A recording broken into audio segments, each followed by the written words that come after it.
Hey there, and welcome to the Gap Year podcast. My name is Michelle Dittmer, and I am your host and Gap Year expert. And today I have the fabulous Jay Gosselin coming to join me. Jay is a kindred spirit in all things related to youth development and supporting their transition from adolescence into early adulthood. Jay is the founder of a fabulous program called Discover Year. We're going to talk a little bit about that, but today we really want to jump into some of the things that we've been noticing with young people in 2023. Every year we get a different cohort of people coming through. Each generation has its own challenges of the youths and what they're experiencing and what they're bringing to the table.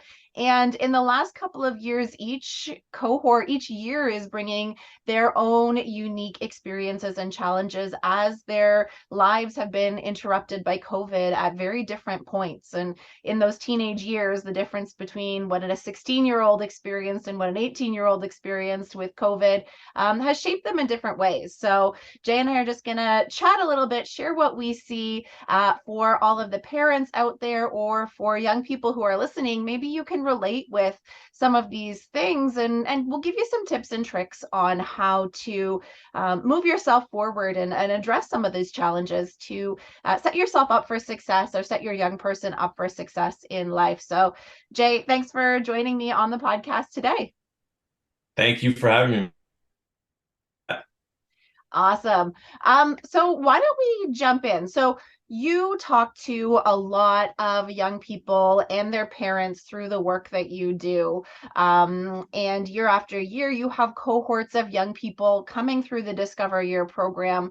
And so this isn't just a small sample of 4 or 5 people that we're talking about. We're talking about hundreds and thousands of conversations with young people. So what are some of the things that you have noticed through your work that is really kind of relevant for young people as they navigate this transition into early adulthood? So one thing that I will say is that the way I characterize what's happening like today for the past, let's say, a couple of years since the onset of the pandemic, for me, what the difference is between this period and, let's say, 2017, 2018, in the first couple of years, we had been running Discover Year. We found it in 2016. And the reason we found it is because we saw, I personally observed in thousands of conversations, like you said, this dearth in skills for young people to make an effective transition from adolescence to young adulthood. And that largely related, generally speaking, to social skills and a good, strong sense of well-being, good mental health, good emotional health. I found I was just so disappointed and shocked and heartbroken by the conversations I had. So social skills and well-being are the two kind of main facets that we focus on at Discover Year. And what I've noticed in the last 2 years is not that much has changed in terms of the struggles of students. It's just kind of doubled. It's been like a doubling down of the difficulties. Things are much more difficult for students to do. So as an example, students have difficulty engaging in conversation. And when we tend to aim to have them hold good, positive, proactive, professional conversations, a lot of times what we hear from them is, okay, that's great. I'd like to get there someday, but I just want to know how to talk to a friend or a person in my class. I don't know how to do that. So that's one thing that we've observed is they really have missed out on many opportunities to have good in-person social interactions where they learn a lot just by trying stuff out less because they don't have the confidence anymore, in my opinion. And what we hear a lot of is they feel that they don't want to say the wrong thing. I hear that much, much more than I did when we started the program. Yeah, and I think parents recognize that too. I hear a lot of parents saying, my kid just stays in their room. They don't hang out with their friends like they used to. And a lot of us tap into our lived experience when we were teenagers and we were out hanging out at the park or the mall. I don't know about you, but we always went to the mall for some reason. Nobody had any money, but we just hung out there. And I guess the term is loitering is probably what it's called. But through those points of communication and connection and forming a sense of belonging, there was this safety in taking small risks. and like microscopic risks, like opening your mouth and saying hello to a stranger, or being able to talk to your friend about something that's happening in your life or their life. Those, to the fully developed brain, somebody who has a lifetime of experience where a fraction of it was COVID, compared to somebody who went through this huge developmental phase of their brain and their life without those little micro experiences, now has this deficit in social ability, and being able to take those things and to communicate. And sometimes we're reaching for the stars, like you said, like let's talk about an interview, like this is a big deal, let's get you equipped with these skills, and we need to scale it back, and we need to bring it to a level, we need to meet them where they're at. And I totally see that too, especially I work with a lot of people who are looking for jobs, and they're like, oh man, I can't find a job anywhere. And I'm like, really? And they say, well, I looked online and I submitted a bunch of things. I said, well, did you talk to anybody? And that is so far out of their comfort zone, because it is too big of a risk, too big of an ask, because they haven't had those micro pieces along the way. So what are some recommendations you have, or what are some things that you do in Discover Year that help them to develop that skill a little bit?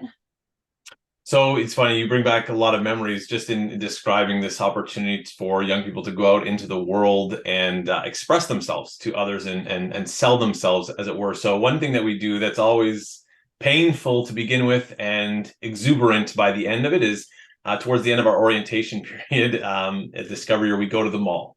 We all go to the mall. So at this point, we've helped the students understand what to expect in an interview, how to give their elevator speech. And these are all things that they scaffold throughout the year, but we help them understand how to present themselves, what to bring with them, how to dress generally. And then we go to the mall and they bring a dozen resumes each, and they are sweating and panicked and shaking. Of course, not all of them. Some of them have had jobs. Some of them, have a little bit more ease in social settings, but most of them are literally terrified. There's no other word for it. And so we walk through that with them. We go there and we set up shop in the food court and we say, go. And they go with each other. They work through it. And some of them go and talk to 5 or 6 employers and they say, wow, that was really good. Some of them talk to one by the time it's over and they're really proud of themselves. And that's the step that they need.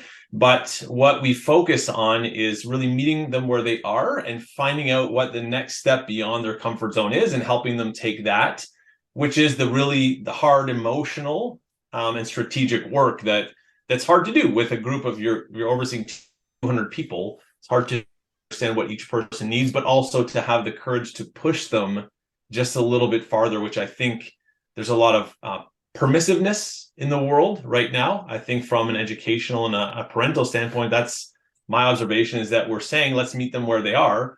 And I agree, but then we're just meeting them there and we're hanging out and we're not pushing. And when we do push in a delicate way with our students, but in an important way. Yeah, I would agree with that. I think they're not just delicate little snowflakes, as you hear sometimes on Instagram or whatever. They've had a rough go, but we need to help take them to that next level. And as parents, that can be a really frustrating spot because you're often butting heads, or you're coming up, or you have so many other layers to your relationship with your young person that asking them to go and talk to somebody about a job can be really difficult from a parent to child relationship. And having a coach or having a support system, or somebody that's not mom or dad, that is also equally invested in the development of that young person, can relieve so much stress on that child parent relationship. And everybody can feel a little bit better, and the young person's developing those skills, and mom and dad can work on other parts of their relationship with their young person as well, and see that growth over the course of time, which is just a beautiful thing. Yeah, one of the things that we hear most often, so as you and I have chatted about, we run a parent program in parallel with our student program at Discover Year, and it's been about, I think this is our 5th year. It's very useful for people who sign up for it, and it's very interesting for us to navigate this process with the parents of the young people. And one of the things that we hear very often is, oh, thank you, because I've been telling them to do this. I've been asking them to do this for 15 years or however, 10 years, and they didn't want to hear it from me, but they'll do it for all of you because you have this different relationship with them. So that's very reinforcing and helpful to our parents. And I think I have a lot of empathy for parents of teens and adolescents and young adults today, because there's a lot of new information to navigate. It's a very different way of being, although not a lot of people, it's a very different experience that this generation has had. And perhaps we could say that's true of every generation, but the speed at which things are changing, and then plus the pandemic, it's very different, but it's hard to describe just how different it is and what those impacts are on young people. And that research is obviously unfolding. So what I find is a lot of parents don't know or find it difficult to both support their young person and also maintain really important boundaries and parameters and expectations in their family. That's something that comes up a lot. Things like cleaning up their room or putting their clothes in the hamper, that parents are like, it feels so, I want to give them autonomy, but at the same time, I can't have this going on in my house, and it creates this tension. So people are really struggling, I think, to understand what's appropriate now for an 18-year-old to be able to do, and how they should contribute around the home, but also how to give them freedom. It's different.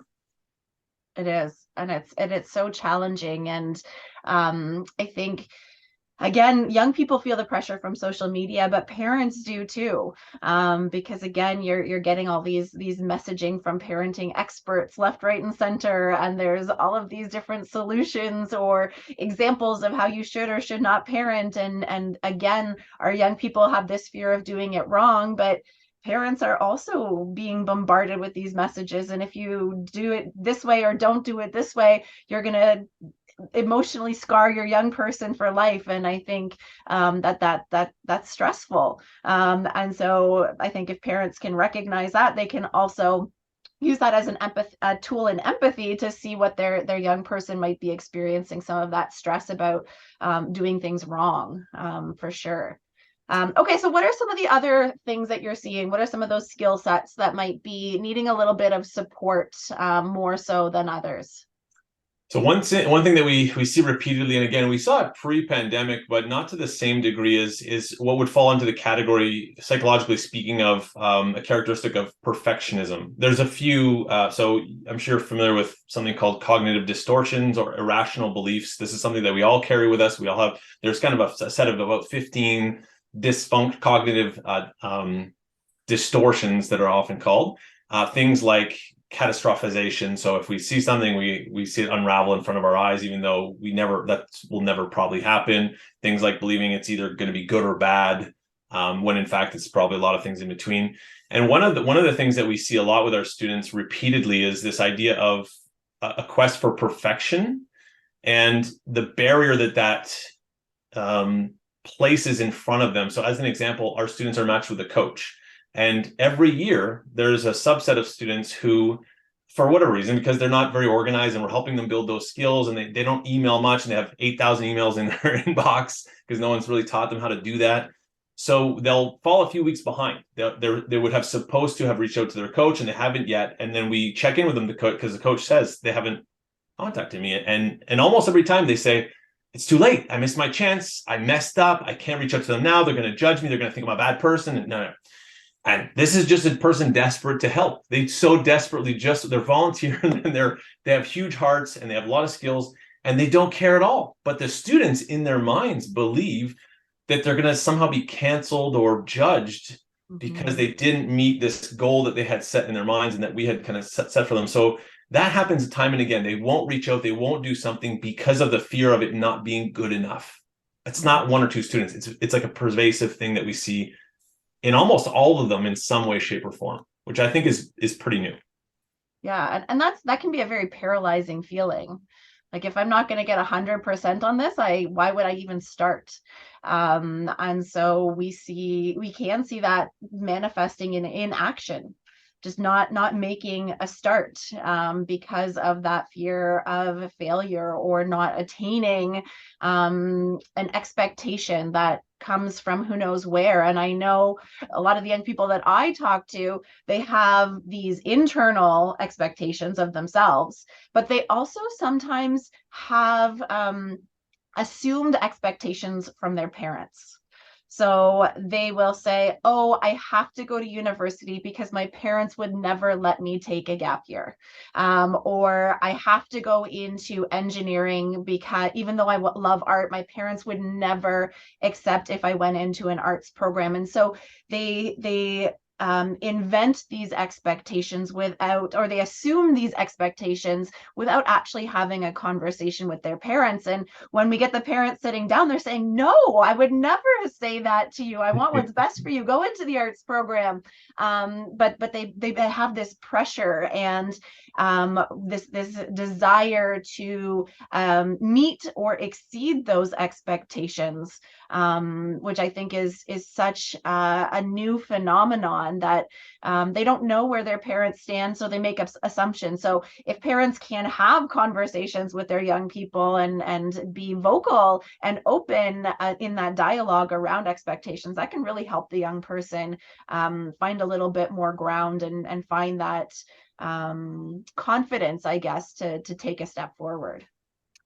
Yeah, and I think it's so there's a compounding effect, especially again, those who know me or those who work with me know that I personally believe that there's a net loss in social media and many of the technologies we use today. That's my stance. I've thought about it a lot. I've researched it. I've experienced it with many young people, and I think that there are many great things that have come from information technology.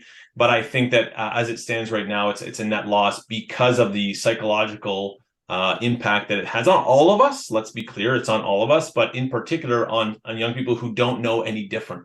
They've never experienced the world where you had to dial your phone, the rotary phone, or you had to go to your friend's house and knock on the door. They've only just been given access to millions of people who are supposedly just killing it in life and on easy street and making millions of dollars when they're 21 and living in an infinity pool, and all their friends who are seemingly so happy. We've all talked about this before, and the truth is that people, I think, are just exhausted by this idea. They think this is not going away, and we just end up kind of ignoring it. But we do spend a good amount of time in our program talking about social media because the expectations, like you said, are coming from the parents, and even when they're explicit about that, sometimes a student internalizes it in a different way that wasn't unintended. And then there's the expectations that they're taking in from everywhere around them, largely online.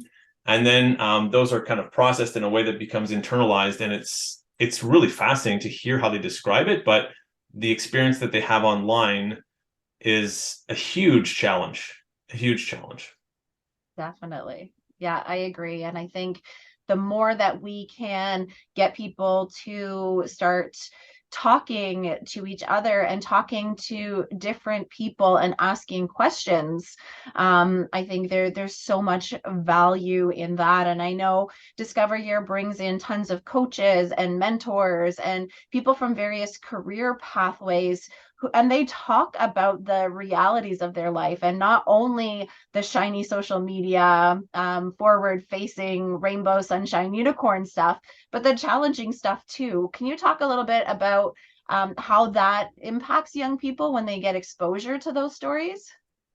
Yeah, it has a huge impact on them. And what is really interesting about it is that we particularly emphasize to ask our mentors and coaches to share their failures. And we all have many of them. We have a lot of mentors and coaches who have poor mental health, especially right now. We have people who have, ended their marriages right before they began. We have people who broke their back and their knees at the same time. We have people who had all kinds of experiences and messed up many times. But the thing that we're looking for in our mentors is people who appreciate those experiences in retrospect and name them as growth moments, and now bring with them this idea that failure is actually very useful. So our students hear that. It's like interesting when you hear it from one person, a keynote speaker. Oh, that's interesting. Michelle thinks failure is good. That's cool. But they hear it every week from a few different people who are literally very, very different careers, different backgrounds, different personalities, different nationalities. And then they hear it every week for a year. And that has an impact because they see that it's real. They see that it's real and they feel it. And then they go on their travel period and they experience it themselves. And they think, oh, I lost my wallet and I had to figure it out. And it was okay. It was, not nearly as bad as I thought. So it builds a ton of resilience and an understanding that it's okay not to know where you're going when you're 18, because truthfully, no one in the history of the world knew if they had the option to choose. Since we've had the option to choose, nobody has known with any degree of clarity, almost nobody, at the age of 18, especially now. Definitely. And that ties so nicely into some of the other challenges that we were talking about perfectionism and communicating and that ability to connect with other people with lived experience, and the fact that this is a narrative of life that we don't hear in many places, from real people, and we don't share those challenges in the same way. Okay, if you had to pick one more thing, one more skill that young people need to work on a little bit in 2023, what would be that last one today? I would say proactivity, taking chances, taking risks, as you alluded to earlier, and sometimes those are emotional, interpersonal risks. Usually they are that in some way, shape, or form, but we need to start getting young people to try stuff more consistently, because once they do, and we observe that in our program, they're really terrified to try something new, whether it's handing out resumes or trying a new skill or reaching out to one of our mentors. It's really hard right away, but when they do it once in a supportive environment and then they think it went okay, and then we encourage them to do it again and again. So being just having the sense that they do have control over their lives, which largely doesn't feel like they believe that in this age demographic a lot. So getting them to just get out there and try stuff, that idea of going out and just trying and see what happens, that's the skill that I think that's the kind of the meta skill that would help with everything else. I love that. And I always, when I'm talking to people, I say your gap year is an opportunity for you to get into the driver's seat of your life, because so often young people are feeling like they're in the passenger seat, that they're just along for the ride and they're being shepherded from one classroom to another, one grade to another, into post-secondary, and they don't have much agency in what's happening in their lives. And that ability to move from passenger seat to driver's seat, once they understand, hey, you've got the power, you've got the agency in your life to decide if you want to turn left or right or go straight. You've got the agency to decide how fast or slow you want to go. You've got the agency to decide, hey, I need a pit stop right now, I need to take a break. That sense of control is a mental health tool. It is a career development tool. It is going to set young people up for so much success in their life. And if on your gap year you get that practice of shifting over into the driver's seat, taking those chances, making those decisions, because decision making for a lot of the folks I work with is a really challenging one for all of the other skills we talked about. Making those decisions and exploring them and making U-turns if you have to. I think gap years just allow the time and space to build these really foundational skills. So instead of jumping in and throwing more textbooks and more knowledge and more information onto it, we need to have that solid foundation. And the gap year really gives the time and space for young people to be able to do that. And with guidance from folks like the team at Discover Year, it's really, really helpful for them to do that so that they can have the confidence and skills to move forward when they're ready to whatever that next phase in life is. Yes, I'm often selective in like how we decide to articulate our program, because I think that what you just described is the ultimate goal for us, is building agency, confidence, intrinsic motivation really is what we're after. And it is grueling. It is honestly grueling. For many months every year in our program, we say, here's some parameters, what we invite you to do. We want you to do something that's interesting to you. We want you to learn something, do something hard. We have students and parents. I don't know what that means. What do you expect from me? Tell me what to do. They've been told for 13 years, and the parents have been told what the kids need to do for 13 years.